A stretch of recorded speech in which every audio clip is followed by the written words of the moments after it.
ஒரு பவுலில் நீளமாக அரிஞ்ச 3 பெரிய வெங்காயம், ஒரு கைப்பிடி கொத்தமல்லி பொடியாக அரிஞ்சது, 1½ ஸ்பூன் மிளகாத்தூள், கொஞ்சமாக சோடா உப்பு, தேவைக்கேற்ப உப்பையும் ஆட் பண்ணி நல்லா ஒரு தடவை பெசரி விட்டுடலாம்.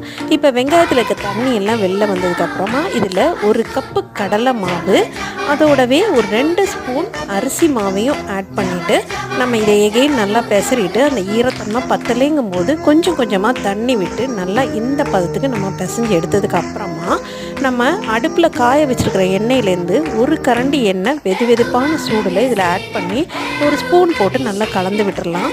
இப்போ இதை போண்டா பக்குவத்தில் போடுறதுக்கு 1 ஸ்பூனை தண்ணியில் நனைச்சிட்டு இந்த மாதிரி மெஷர்மெண்ட்டில் நம்ம போட்டோம் அப்படின்னா டீ கடையில் கிடைக்கிற மாதிரியே பர்ஃபெக்டான அளவுகளில் பர்ஃபெக்டாக எண்ணெயே குடிக்காத போண்டா தயார்.